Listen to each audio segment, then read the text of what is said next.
It's time for the Larry H. Miller Utah Summer Games at Southern Utah University in Cedar City. Register today to participate in the 40th anniversary season of a Utah sports tradition at utahsummergames.org. Participate in over 50 sports around the state. Then plan to join the opening ceremonies Friday, June 5th, presented by State Bank of Southern Utah. Register today to participate in the 40th anniversary season of the Larry H. Miller Utah Summer Games. Believe it or not, this guy actually has friends. Nice. This is Scotty G and Friends on 97.5, the KSL Sports Zone. 97.5, the KSL Sports Zone. Scott Gerard with you. We're down here at Spanish Fork. Bar WB pop-up location. All kinds of great savings on the beef right now. And if you have not tried Bar WB, first off, shame on you. Second of all, you can get that rectified really quickly. You stop by here at the Cal Ranch store in Spanish Fork, this pop-up location. I want people to try this sampler pack because you're going to try everything that Bar W can really kind of showcase. You got the ground beef, 4 pounds of ground beef. You got a chuck roast of about 4 pounds. You got 2 sirloin steaks, and they'll also throw in 2 ribeye or 2 New York strips. You get all of that for $110. Fill up that freezer. Let's get you ready to go for the summer. All right, joining us now, Cole Bagley, NHL and Utah Mammoth insider for KSLSports.com. Cole, first off, it was a fun atmosphere last night, but boy, there were some moments where it looked like Utah was far and away the better team, but boy, they let Winnipeg hang in there probably far too long in that game. It's the entertainment factor, right? They had to make it a little bit interesting. Yeah. You got to keep the fans a little bit engaged and make them a little bit nervous. No, I mean, you're spot on. You know, there was no reason for Utah not to win that game with, you know, the number of players that, were sidelined for Winnipeg, the fact that Connor Hellebuyck wasn't between the pipes. And, yeah, for the majority of the contest, Utah looked like the better team. But, what they learned and what's going to be an important lesson as they step into the playoffs is, one mistake can totally flip the momentum in a game. And that happened last night against the Jets is, Utah took kind of a no-nonsense type of penalty that, set them back. It gave the Jets an opportunity. They scored. And then, another mistake where Mackenzie Weegar, he kind of blew a tire near the blue line, and the Jets were right there to scoop up the puck and score on the breakaway. So, and that's just kind of what a lot of the guys have been talking to me about over the last week or so is, you get into the playoffs and, it's one play that can not only change a game, but it can change a series. So, an important lesson, but at the end of the day, they got it done. They locked up the top wildcard spot, and they now wait to see who's going to win the Pacific Division. So they'll face that team in the first round. So if you had to pick a team that you want to see in the first round, who would that be? Well, as of right now, it's either Vegas or Edmonton, and I definitely would go with Vegas.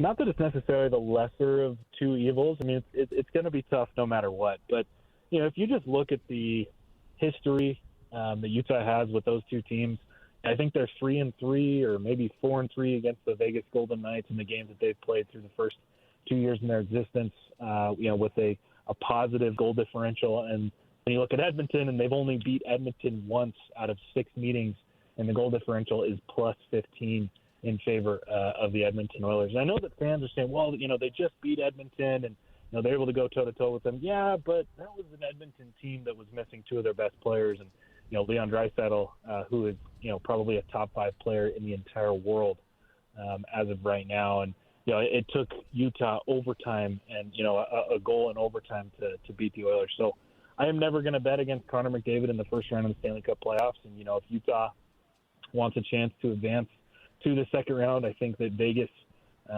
is the better opportunity. Not to say that I expect them to necessarily win that series, but it is a series that they could win. So, hopefully we can get things wrapped up and decided tonight. If Vegas is able to get just a point against Seattle tonight, then that will decide that they'll clinch the top of the Pacific, and we'll have our series decided. So kind of lay out, I know that everything starts a little differently, but generally, when do you think things are going to kick off? And your home road schedules, is it 2-2, 1-1-1, or how's the format in the first round for those that don't know?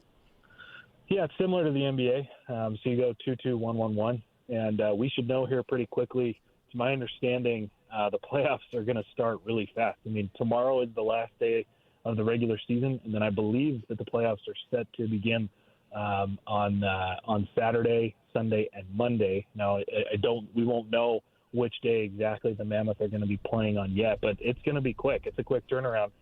Tomorrow's game has no impact on the standings whatsoever for either team. Utah locked up the top wild card spot. Now they're just waiting to see who they're going to play. So I would expect, not necessarily a bunch of people to sit out tomorrow, but maybe a little bit less of an effort. Keep the guys warm. Maybe we'll see some of the younger guys get more of an opportunity, more minutes, more shifts, stuff like that. But it's going to be a quick turnaround, and Utah will either be headed to Las Vegas or Edmonton here in the next few days. I would anticipate they probably would head out on Friday just to get out there and get settled, and then we jump into games right away. It's 2 on the road and then 2 at home, and then if more games are needed, 1-1-1. So we'll see. Yeah. It's going to be really, really exciting. Well, and there's no doubt that people are fired up for some meaningful games, whether football, hockey, or whatever. Basketball, hockey in the spring. We're used to seeing playoffs, and it's been 4 or 5 years. So the fact that you get that playoff-like atmosphere back in that building, when you look at the playoffs in the NBA, we're just used to officials swallowing their whistle a little bit more in NBA postseason than regular season. Is that the same with the NHL? Yeah, I think so. The game becomes more physical, and not just like by a small margin. I mean, everything is tenfold. There's going to be way more physicality. There's going to be way more body checks. There's going to be a lot more jockeying for the puck and battling in the corners. And I was talking to Vitek Vanacek yesterday, and I just kind of started to pick some of the guys' brains. Right? I mean, this is my first time covering playoff hockey. At this level. And so I kind of was asking, how is the game the same, but how does it change? And, when I talked to Vanacek, he said that there are way more bodies in front of the net than there usually are. It's almost like there's twice as many skaters out on the ice. That's how much, more physical and more locked in and aggressive these teams are playing. So, yeah, I would say that they definitely let the guys play a little bit more. But if you cause an infraction, and it's pretty obvious, then you're going to go sit in the penalty box for a couple minutes. When you look at the power play, I think Utah had 2 goals last night off of the power play. That seemingly has gotten better. I know we've talked about that in the past, but what do you really attribute the improvement of that play to? Yeah, we were able to talk to Nick Schmaltz about that last night after the game. And, it's for most of the year, Utah was like the first or second worst power play in the entire league. And it was kind of a head scratcher because they have such a talented unit. When you look at the 5 players that they're putting on the ice, you've got Clayton Keller, you've got Nick Schmaltz, Mikhail Sergachev, Dylan Gunther, Logan Cooley. So, a really talented, unit top to bottom with all sorts of different, talents and abilities, skill sets, lots of speed, lots of finesse, goal scoring and, facilitating. It's a very good unit, but their issue is that they just weren't shooting enough pucks, and they played very perimeter style hockey where, they would just kind of work it from, side to side. They would feed Mikhail Sergachev at the point, and then he would try to work it over to Dylan Gunther or Clayton Keller. And, teams, that's just predictable, and teams started to kind of figure that out. And so they would just, crowd the middle of the ice, and they would force Utah to shoot, and they'd make sure that their goaltender could see the puck, and that just is kind of where they struggled. But, Utah has since changed things, and that's what Schmaltz talked about, is they're putting a lot more shots on net. And that was obvious last night. Mikhail Sergachev was looking for his shot from deep constantly, and that's how Nick Schmaltz actually scored his first goal on the power play is, instead of working it over to Dylan Gunther for a one-timer, Mikhail kind of surveyed, saw that there were a lot of bodies in front, threw a really, well-placed shot up high that he knew was probably going to bounce off of a body, or if the goaltender was going to stop it, it was going to produce a rebound. And that's exactly what happened, and Schmaltz was able to, to put it in the back of the net. So for Utah, it's funny, right? I mean, there are these basics that go all the way back to when you're playing youth hockey of, if you want to score goals, go to the net. And if you want to, create opportunities, put pucks on net. And Utah started to do that, and I think that's what's helped them to be so successful. It's funny because when we talk to Bill Armstrong every week and we ask him questions about, from an X's and O's standpoint, what do you have to do to improve your power play? What do you have to do? And we're expecting some long, crazy, drawn-out answer in terms of, well, we got to do this and this and this. He's like, no, just exactly what you said. We got to put pucks on net. We just got to take some shots. And it's like, is it sometimes we make things a little bit more complicated than they need to be 100%. because you just got to hoist up shots, and more often than not, that seems to be working for this team right now. Yeah, it is. And, like I talked about earlier, I mean, hockey is interesting because it is a very complex sport. I mean, as a lot of people here in Utah have started to follow it and to fall in love with it and notice it, there are a lot of intricacies, right? I mean, what's icing and what's offside and, what constitutes a penalty. But when you boil it down, when you break it down, hockey, finding success in hockey is the same as it was in youth hockey, as it is at the NHL. Now, obviously, there's a lot more speed and skill involved, but for these guys, it's just all about playing their game. And oftentimes, the team that is able to, assert themselves in the offensive zone and thrive on the forecheck and trap the defense and move the puck and get pucks on net, get bodies in front. That's how you win hockey games. And as much as there is a lot of individual brilliance and speed and skill when you look at guys like Connor McDavid and Nathan McKinnon and Leon Draisaitl and even guys on the Mammoth. At the end of the day, it's very much a team sport, and it's a pretty simplified team sport. But it's about who can play that game in its most natural and truest form, and that's as a lot of the guys would say lately, that's just baseball. If there's something that makes you nervous about the Mammoth going into postseason, what would it be? Oh, that's a good question. Honestly, I think maybe a two-part question, a two-part answer. I think the first one is this is still a young team, right? This is a team that they're experiencing growing pains. Now, they're different growing pains than they experienced 5 years ago, that they experienced 3 years ago, that they experienced last season. But, the key for this team is discovering how to play effective, impactful hockey that, goes along with their skill set and their brand as often as possible. When Utah has been successful, when they've won hockey games on a consistent basis, when they went on that 5-game winning streak to lock up a playoff spot, that was, in part due to the fact that they were able to weather adversity, that they were able to, play their style for, as many minutes throughout, 3 periods of hockey as often as possible. But when they've run into struggles, when they've had trouble like they did, when they lost the previous 2 games before winning last night, it was because they didn't play their style of hockey. They got lazy. They got lazy. They kind of towed the line. They thought that they could get away with certain things. And I think for a lot of teams, what separates the elite teams from the good teams from the poor teams is their ability to have the energy and the urgency for as many games as possible. That's what makes, the Colorado Avalanche and the Dallas Stars so dangerous, is they have figured out how to play their brand of hockey over 82 games, as many nights and as many minutes as possible, whereas Utah, they're young, right? They're inexperienced. A lot of these guys are – Dylan Gunther's only played 2 full seasons in the National Hockey League. Logan Cooley is only in his 3rd full year. And there's a handful of other guys that are just like that. So for Utah, I think, the biggest thing is, can they go into a 7-game series and play their game for most of those contests? If so, I'm not promising that they're going to win in the first round, but I think they'll make some noise. I think they'll push some teams, and they'll have an opportunity, depending on who they draw, to potentially, even win, to come out on top. And then I know that was kind of a long first part of the answer. The second, well, I'll make this a little bit shorter. The second part I would say is goaltending.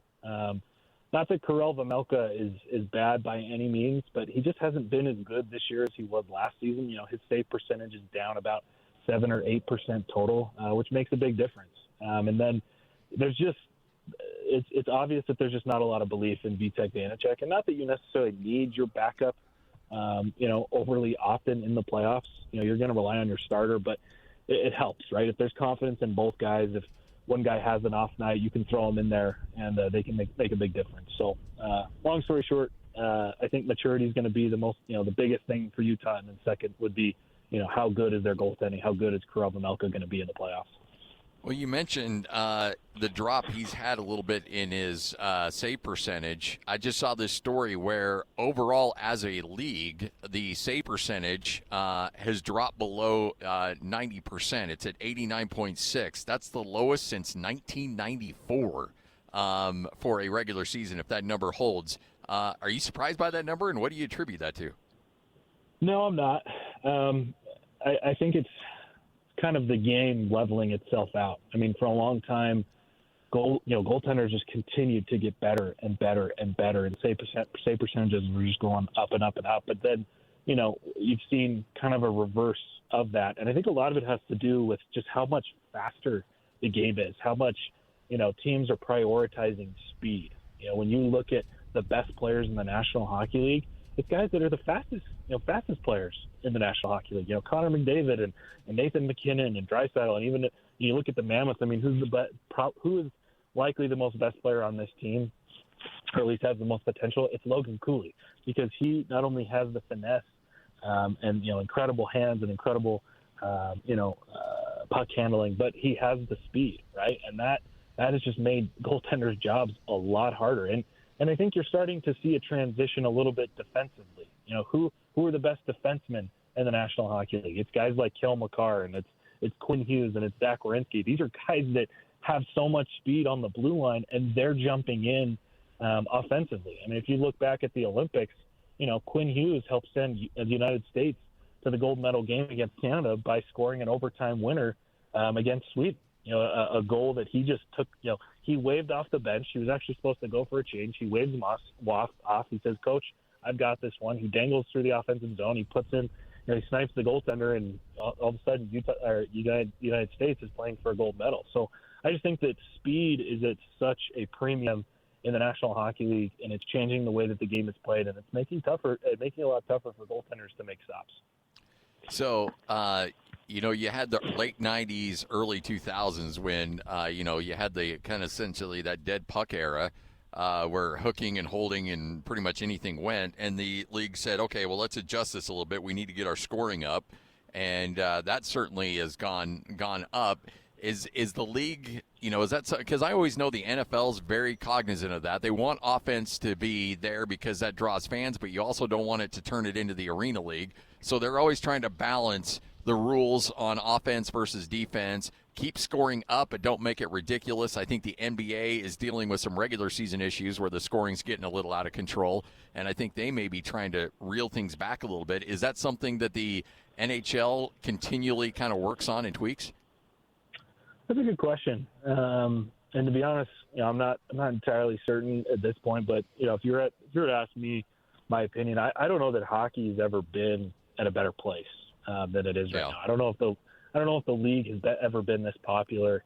If the game has ever been growing, to this extent. I mean, they just hit a milestone in terms of youth players, involved in USA Hockey throughout the entire country, and just with the excitement of the United States winning their first gold in 50, more than 50 years, and it just feels like right now the league is in a good place. Superstars are playing the game at just a very enticing and intriguing level. Fans are falling in love all over the place. There's talks of even more expansion. How things have gone here in Utah, where you came to maybe a non-traditional market, and this state and this community has just completely taken this thing and run with it. I think hockey's in a good spot, and I mean if we get into the playoffs here and teams are, or if it's a 8-7 score every single night, then maybe the league needs to take a look at it. But I think right now it's in a good place. Yeah, no doubt. Cole, we appreciate your time. It was good chatting with you yesterday. Fun game last night, and let's keep this thing rolling in the playoffs. All right, thanks. There he is, Cole Bagley, hockey and NHL Mammoth insider right here on 97.5, the KSL Sports Zone. Yeah, you want great Vegas. Atmosphere last night. You want Vegas. Oh yeah, You definitely want Vegas. I was looking at the numbers, and Utah's 1-5 against Edmonton, and negative 16 in the goal differential. Whereas against Vegas, they're 3-3, and they're +7 in the goal differential. So, yeah, I think you want Vegas. I really think in terms of where the league, and I don't know look, I'm not around a lot of hockey old school guys, and so I don't know, you hear baseball guys, some of these old school baseball dudes are like, I love a good 1-0 game or a 0-0 going into the 10th, a pitcher's duel. And, that doesn't move the meter with the new generation. I will say, these last few games for the Mammoth, when you're seeing 4, 5, 6 goals a game, you're seeing, a 6-5 game or a 4-3 game. It's awesome. Yeah, give me that. I love it. Give me that. I think that's what I want. I mean, frankly, I kind of like it where it's at. Now, look, I don't have a lot of history as a long-term fan, but in terms of the scoring, I think you're seeing enough to keep people on the edge of their seats. I think you're seeing enough great stops as well from your goaltenders. So I think it's at a good balance.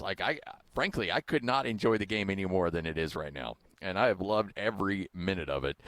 Getting to know this game and really diving down deep with it. So plus, like a shutout in hockey feels like it's a little easier than let's say like a shutout in baseball, like pitching shutout. Yeah. Like that's I don't mind seeing a shutout in baseball because you're seeing something historical a little bit more. But I do prefer seeing some runs, some offense. So it is really, really incredible atmosphere. And again, I want to give a shout out to the game presentation crew because it was so good last night. It was just an absolute blast. 97.5, the KSL Sports Zone. Make game day yours. Tickets, food and drinks, stats, and streaming. Everything you need is in the Utah Mammoth app. Download today and make game night easy. Download on both Android and iPhone. Tusk Top. It's time to saddle up and talk about the winners and the losers. This is the good, the bad, and the ugly. Now, here's the good. It is the good, it is the bad, it is the ugly, right here on 97.5, the KSL Sports Zone. All right, let's get to it, Lloyd. It is the good, and I think everybody out there has got a big smile on their face with the thought that the LIV Tour might come to a crashing halt. Saudi Arabia's wealth fund is, according to the Financial Times, right there on the verge of cutting funding for LIV. If that happens, that thing is toast because that is the only thing keeping it afloat. Now, we talked about, hey, look, the Saudis have unlimited money. They can go out there and spend as much as they want. Apparently, even they have a point where it's like, hey, you know what, we're losing too much money on this. This is getting out of hand. And it's not a good product either. It's a bad product. It's a bad product. There's no TV ratings. John Rahm's really the last signature golfer that was signed. And if you go on the LIV, sure, you're cashing big checks, but that's where good quality golf goes to die. I mean, I can't even begin to tell you who some of the, who's doing well, who's doing poorly, because nobody cares. Nobody watches it. And so if this happens, and we might hear an announcement as soon as Thursday as to the future of this, but if the Saudis say, nah, we're done, we're going to pull our funding, then it's done. Sergio Garcia, just off of that Masters meltdown. Hey, if you thought he was swinging clubs around at coolers before, imagine what he's going to do when he finds out those LIV checks stop coming.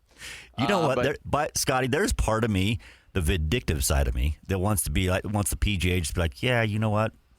We're good. You don't need to go ahead and go to your local muni and play golf or whatever club you're a part of. And, we got other guys. We got up-and-comers. Don't worry about it. You want to be the European Tour would be happy to have you. Yeah. Just you turned your back on us. And I get why they did. Money. That was a lot of money. Part of me understands why they did. It's like, but you know what?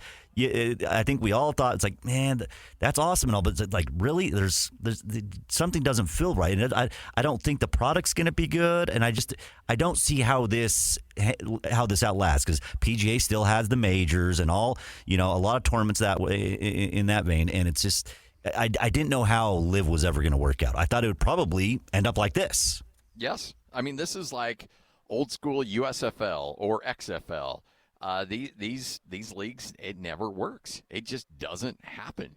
And you can try and you can hope that something's going to come together, but it's just not. When you take on the PGA Tour, you take on the NFL, it's going to end badly for you. And look, if you're a member of the PGA Tour and you hung in there, you're going to get rewarded because, well, you've already been rewarded because, honestly, they've already increased the payouts. Like, the LIV shook things up to the point where there were some changes made to the PGA Tour that benefited these golfers in a big, big way. So they obviously are happy with what went on. And if it also means that the LIV Tour goes away, then everybody comes out a winner that just hung in there with the PGA. So there were changes. It became better for the golfers involved. And at the end of the day, the LIV Tour still crashes and burns. There's a reason why we put it on the good. There's a reason why Lloyd goes, hey, I've got your good. The LIV Tour might be going belly up. And that's got to put a big smile on a lot of people's faces. I know you got Brian and Bob out there. They've tried to be diplomatic about it, but you can tell that they were against this whole thing. Nobody wanted to cover it. Nobody wanted to be a part of it from a media standpoint. And apparently nobody ever wanted to watch it from a viewership standpoint. So anytime we talked about it, it was something that was bad. It wasn't something good. No. There was never anything good that I recall even coming from it at all. Nope. Not one bit. All right, there's your good. Let's get to the bad. Now the bad. Well, your drunk game of the night last night was certainly Miami up against Charlotte. Crazy game. You've got a game where it appears that Charlotte's in complete control. Hero hits a three and then steals the ball, gets fouled on a three-point shot, makes 3 free throws, and just like that, it's 126-125. Charlotte looks like they're going to win this thing. The Heat look like they're going to win this thing. And then LaMelo Ball goes coast to coast, lays it up and in with just a couple seconds left. And it is Charlotte escaping with a 127-126 victory. But Eric Spoelstra certainly not happy with what happened in the second quarter. LaMelo Ball actually trips Bam Adebayo, and he ends up with a lower back injury, does not return in this game. And Spoelstra was red hot, saying that I'm not making an excuse. The Hornets played great. They played with those plays down the stretch. But here is Eric Spoelstra continuing on those thoughts after this game. I don't think it's cute. I don't think it's funny. I think it's a stupid play. It's a dangerous play. So, stupid. It's not cute. It's a dangerous play. Obviously, our best player was out. And again, he's like, I'm not making an excuse. Hornets played great, made the plays down the stretch, but it's a shame. You should be penalized for that. I don't think that belongs in the game. Tripping guys, shenanigans, and really felt like LaMelo Ball should have been thrown out of the game. And frankly, I don't necessarily disagree with him. In fact, LaMelo Ball, he frankly admits that it happened. So let's start with let's go back to Spoelstra. Here's him finishing up those comments about LaMelo. See it, but I don't think it's cute. I don't think it's funny. I think it's a stupid play. It's a dangerous play. Obviously, our best player is out. I'm not making an excuse. The Hornets played great, and they made those plays down the stretch. We had our opportunities to win. That's a shame. He should be penalized for that. I don't think that belongs in the game. Tripping guys, shenanigans, and Curtis was there. It's his responsibility to see that. And if it's not his responsibility, then Zach's got to see it. If somebody has got to see that, and that he should have been thrown out of the game. For that. I don't know him from anyone. There's no place in the game for that. Obviously, it took Bam out of the game, but that did not deter us.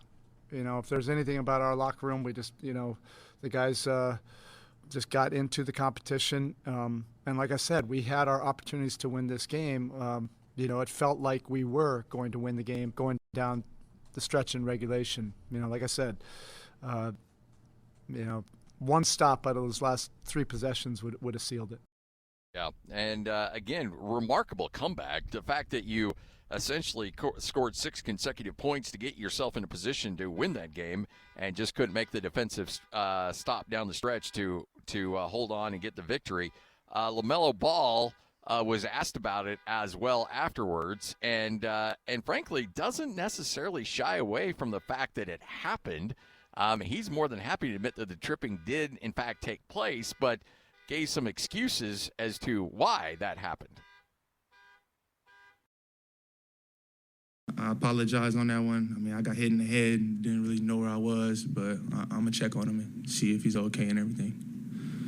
LaMelo, it kind of looked like on film that you might have grabbed his leg. I mean, did you intentionally grab his leg? I haven't even seen. Like I said, I got hit in the head, didn't even know where I was, but yeah, just playing basketball. But like I said, sorry, and I'm going to check on him.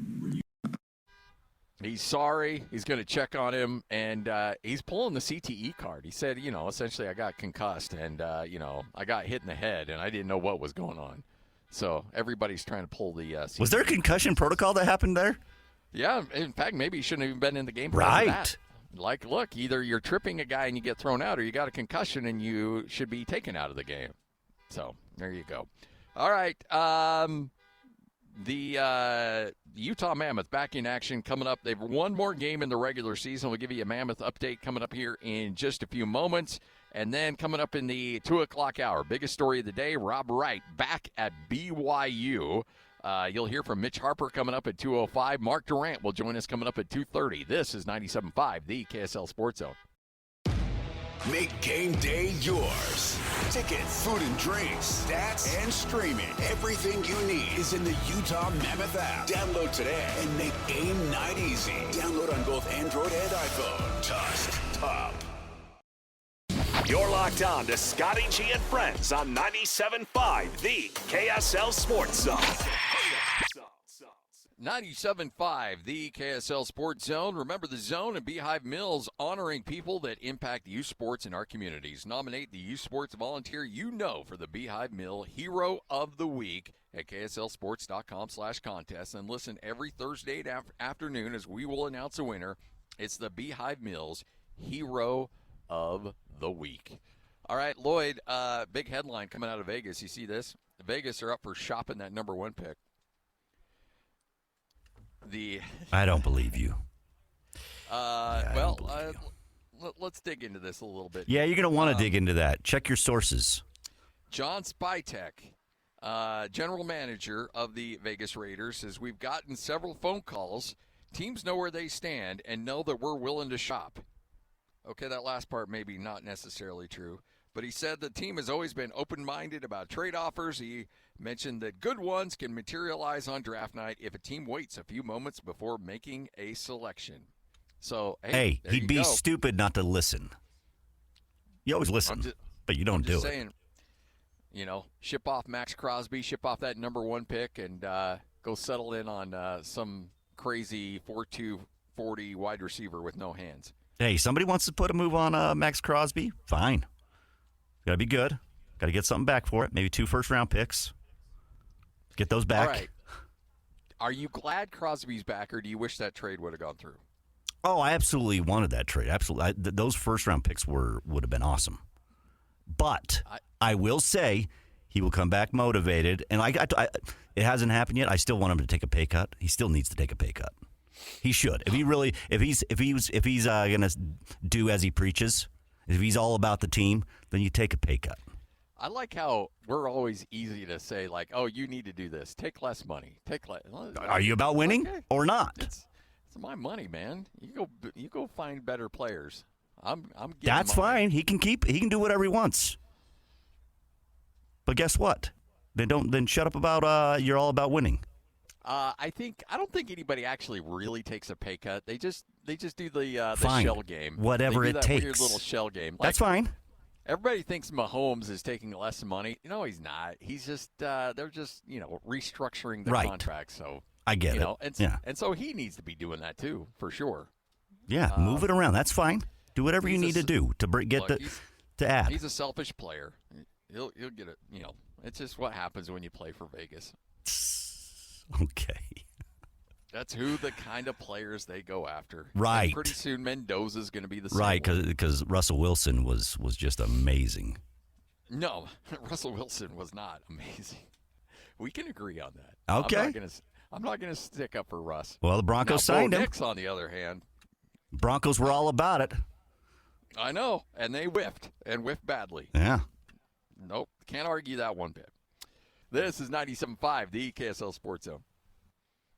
If you walk into a room and can't remember why, it could be nothing or something more. If you confuse a familiar recipe, it could be a slip-up. Or it could be associated with amyloid plaque buildup in the brain. Amyloid is a protein that your body produces naturally, but a buildup in the brain could lead to memory and thinking issues. To see what may be behind your memory and thinking issues, talk to your doctor about getting a full assessment. It's never too early to start the conversation. Visit amyloid.com to learn more. Finding ways to be financially savvy is a smart move, and knowing you could be saving money for the things you really want, like that dream home or new ride, is a great feeling. That's why the State Farm Personal Price Plan can help you save when you choose to bundle home and auto. Bundling, just another way to save with the Personal Price Plan. Prices are based on rating plans that vary by state. Coverage options are selected by the customer. Availability, amount of discounts and savings, and eligibility vary by state.